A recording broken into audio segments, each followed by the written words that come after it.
नेपाल जो कभी ऐसा दिखता था, आज वो आग की लपटों में लिपटा हुआ है।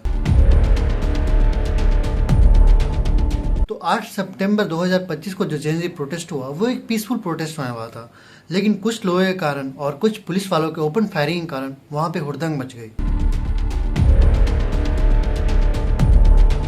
और उस प्रोटेस्ट में तकरीबन 17 से अधिक लोगों की जान गई और 100 से अधिक लोग घायल हुए। जिन बच्चों की जान गई उनमें से कई बच्चे 12 साल के भी थे जो स्कूल यूनिफॉर्म में थे। इन कुछ डर्टी पॉलिटिक्स के कारण वहां पे कुछ ऐसे भयानक हादसे हुए जो दिल दहला देने वाले थे।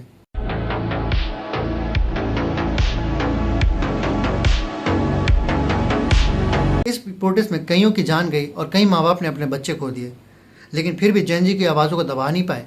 इन जेन ज़ी के प्रोटेस्ट में इतना दम था कि एक दिन में इन्होंने पॉलिटिक्स को हिला के रखना चाहते हुए भी सोशल मीडिया पे बैन हटाकर रिजाइन देकर मिनिस्टर्स को देश छोड़ के भागना पड़ा और यहाँ तक कि नेपाल के प्रधानमंत्री ने भी इस्तीफा दे दिया। तो बात शुरू हुई सितंबर 9 प्रोटेस्ट के अगले दिन, जब जेन ज़ी युवाओं का गुस्सा चरम सीमा पे था। उस दिन प्रोटेस्ट नहीं, हमें एक डिस्ट्रक्शन देखने को मिला जो आज से पहले नेपाल में कभी किसी ने नहीं देखा था। जहाँ पे एक दिन पहले कुछ युवाओं की जान गई थी, वहीं पे आज लोग बिल्डिंगें जला रहे थे, पॉलिटिशियंस के घर में घुस के उनको मार रहे थे। अब कुछ लोगों को ये सही लगेगा या फिर कुछ लोगों का गलत, लेकिन मेरा कहना ये है कि अगर तुम उनसे नफरत करते हो तो उनकी तरह बन क्यों रहे हो। अगर नेता चोरी करे तो वो चोर, और हम लोगों ने क्या किया।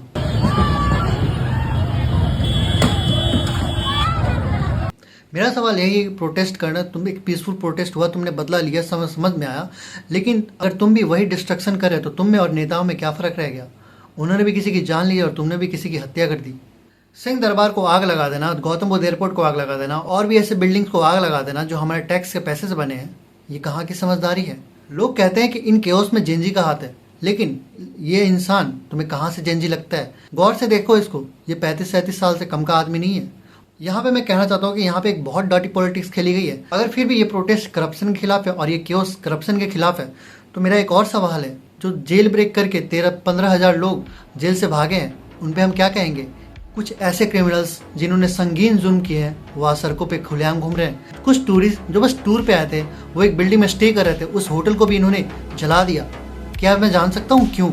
यहाँ पे सीधा आंसर यही आता है कि ये बस जेन ज़ी प्रोटेस्ट का असर नहीं था, यहाँ पे डर्टी पॉलिटिक्स खेली गई है अपोजिशंस के हाथों।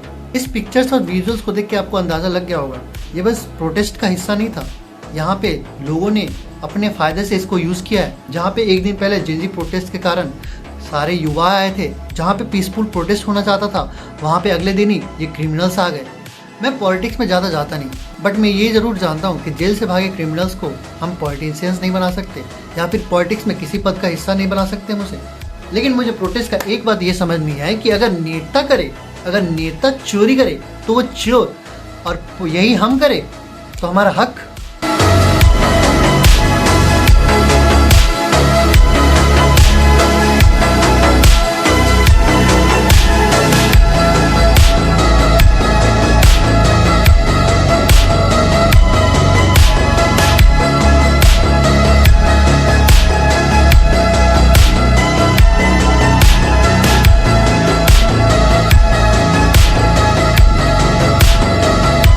ऐसा क्यों।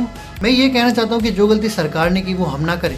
हमें अपना नेता चुनना चाहिए और हमें उनसे टाइम देना चाहिए। ऐसे जल्दबाजी में फैसले लेके किसी का भला नहीं हुआ।